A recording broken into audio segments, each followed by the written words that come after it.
Today we are going to be covering Apple TV accessibility. We're going to start with the remote. The remote has 6 buttons and a trackpad. The trackpad is at the top of the remote and is about 1.5 inches square. Below that is the menu button on the left and the home button on the right. Below those, on the left-hand side is the microphone button, and below that is play and pause. On the right of those 2 buttons is a very long button that at the top has plus and the bottom has minus. This is a visual view of the Apple TV app. It is one thing that can happen when you push the home button on the remote. You can also change the setting to have it go to the home screen. The home screen is much simpler, and it starts with 2 rows of 5 apps each, which include the App Store, movies, TV shows, music, photos, podcasts, search, settings, and then you can also add apps to it. In this instance, we have added Netflix and Hulu. If we navigate into the settings, we will look at the accessibility features for Vision.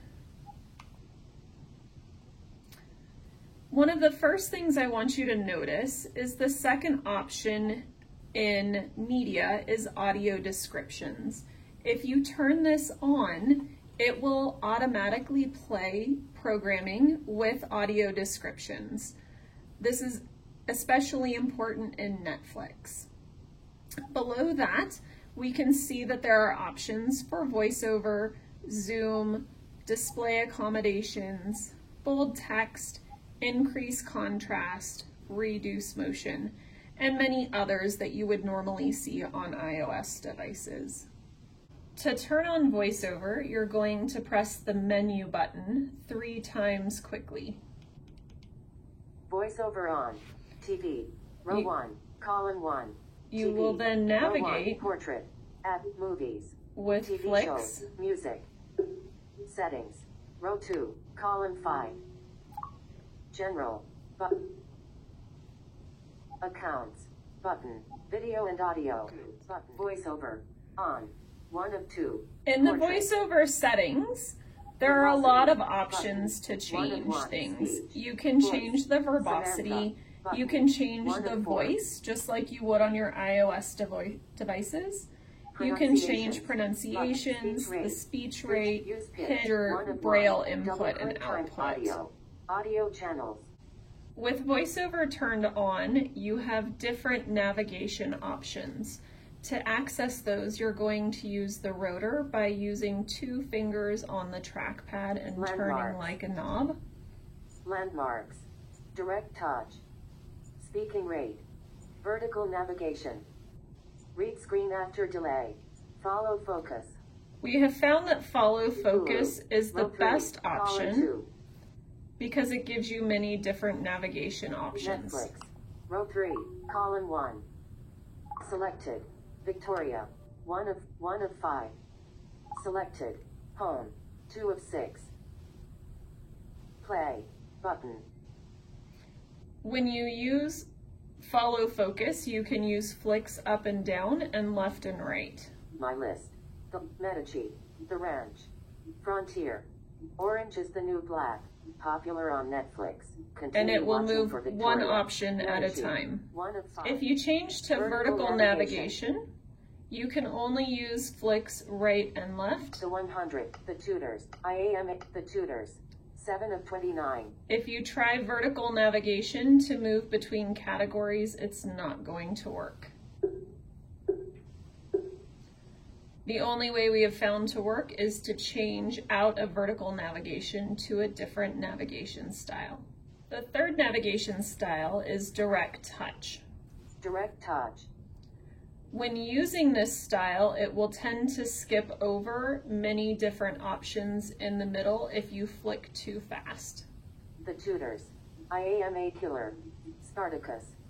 Auschwitz. The Nazis and the Final Solution. 17 of 20. Trending now. The Incredibles 2. 1 of 75. So even with short flicks, it can skip over a couple of different categories and you will end up missing many different options.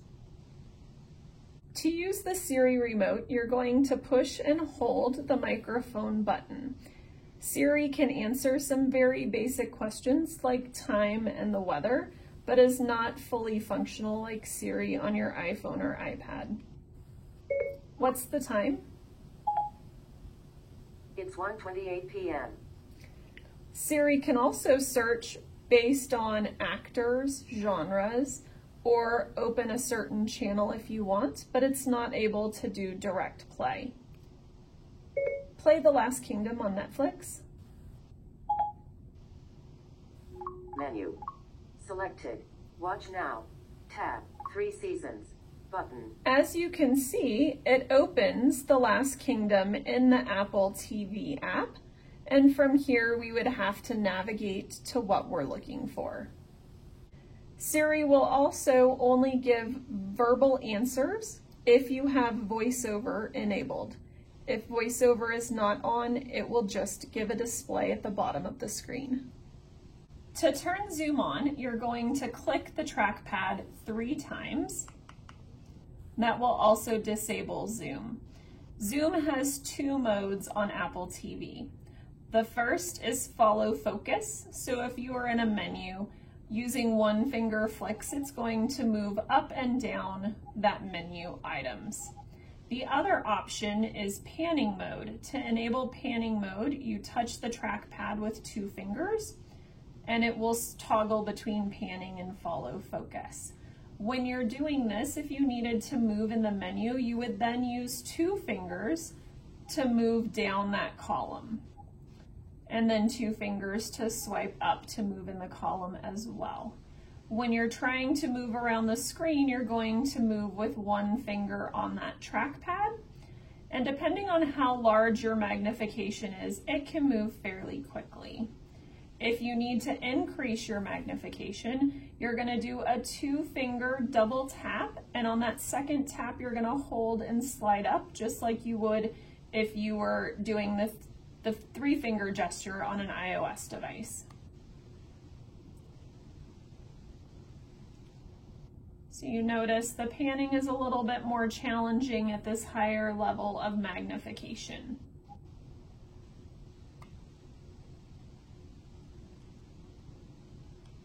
And if we go back to our home screen and open an app, the magnification is going to stay on,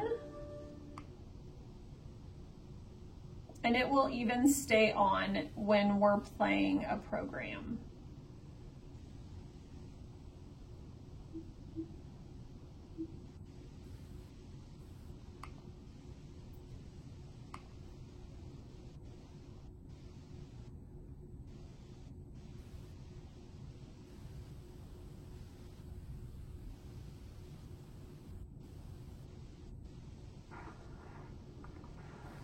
If we press that trackpad 3 times, it'll zoom out for us. If you want to use App Switcher and switch between your open apps, you're going to double press that home button twice, and it'll bring up your open apps just as it would on your iOS device, allowing you to move between open applications.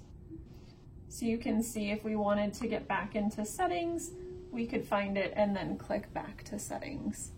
You can also use App Switcher to close open apps with a 1-finger swipe up, just like you would have done in the past. Go.